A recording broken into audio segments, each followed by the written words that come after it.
प्रिय मित्रों, महाभारत की पौराणिक कहानियाँ हम बचपन से ही किताबों और टीवी सीरियलों में देखते आए हैं। लेकिन कुछ कथाएं ऐसी भी हैं जिन्हें आपने न कभी पढ़ा होगा और न ही सुना होगा।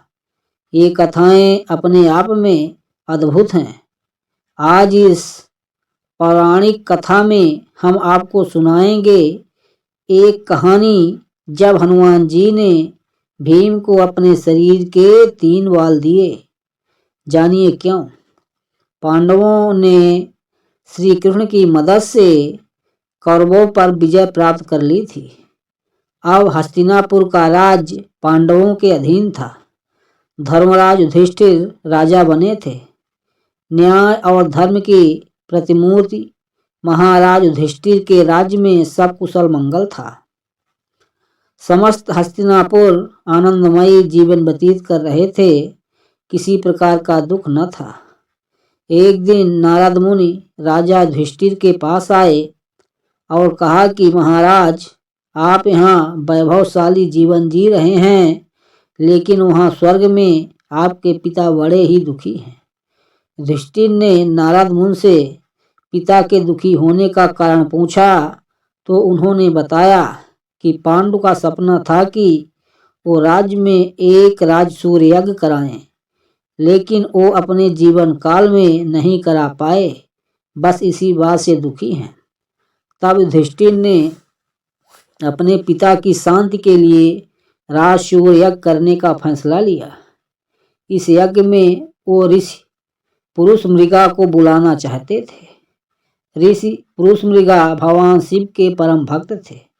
उनका ऊपर का हिस्सा पुरुष का था और नीचे का हिस्सा मृगा का, इसलिए उनका नाम पुरुष मृगा था। युधिष्ठिर ने अपने छोटे भाई भीम को आज्ञा दी कि वह ऋषि पुरुष मृगा को ढूंढ कर लाएं ताकि यज्ञ संपन्न हो सके। भीम भाई की आज्ञा पाकर ऋषि पुरुष मृगा को ढूंढने चल दिए। एक जंगल से गुजरते हुए भीम को पवन पुत्र हनुमान दिखाई दिए। चूंकि भीम भी पवन के पुत्र थे, तो इस नाते हनुमान और भीम दोनों भाई हुए। हनुमान जी ने अपने छोटे भाई भीम को अपने शरीर के 3 बाल दिए और कहा, ये बाल तुमको मुसीबत से बचाने में मदद करेंगे। काफी दूर भटकने के बाद भीम ने आखिर ऋषि पुरुष मृगा को ढूंढ ही लिया। वो उस समय भगवान शिव का ध्यान लगाए बैठे थे। भीम ने जब उन्हें राजसूय यज्ञ में चलने की बात कही तो वो तैयार हो गए, लेकिन उन्होंने भीम के सामने एक शर्त रखी। शर्त यह थी कि भीम को हस्तिनापुर ऋषि पुरुष मृगा से पहले पहुंचना था। अगर पुरुष मृगा भीम से पहले हस्तिनापुर पहुंच गए तो वे भीम को खा जाएंगे।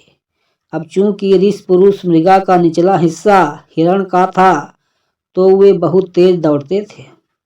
भीम ने साहस करके उनकी यह शर्त स्वीकार कर ली। भीम ने तुरंत तेजी से हस्तिनापुर की ओर दौड़ना शुरू कर दिया। भीम ने अचानक पीछे मुड़कर देखा तो पाया ऋषि पुरुष मृगा उनके बिल्कुल नजदीक आ चुके हैं। घबराए हुए भीम को अचानक हनुमान जी द्वारा दिए हुए 3 बालों की याद आई। भीम ने एक बाल जमीन पर फेंक दिया। तुरंत उस बाल की शक्ति से बहुत सारे शिवलिंग जमीन पर उत्पन्न हो गए।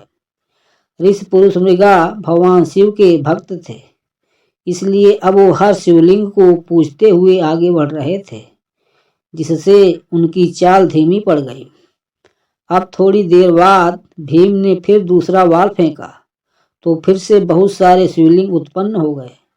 इसी तरह भीम ने ऋषि पुरुष मृगा को पीछे रखने के लिए एक एक कर 3 बाल फेंक दिए।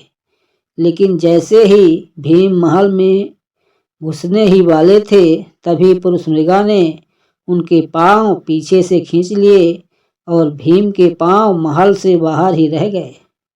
अब पुरुष मृगा भीम को खाने के लिए जैसे ही आगे बढ़े, तुरंत वहां राजा युधिष्ठिर और भगवान कृष्ण आ गए। तब ऋषि पुरुष मृगा ने युधिष्ठिर से कहा कि अब आप ही न्याय करें। राजा युधिष्ठिर ने अपना फैसला सुनाया कि भीम के पांव ही महल से बाहर थे, इसलिए आप भीम के सिर्फ पैर खा सकते हैं। युधिष्ठिर के इस न्याय से पुरुष मृगा बेहद खुश हुए और उन्होंने भीम को जीवन दान दिया।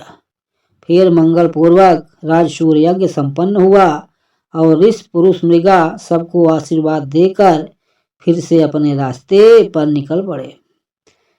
प्रिय मित्रों, यदि इस प्रकार की कहानी आपको पसंद है तो चैनल को लाइक और सब्सक्राइब कर लें।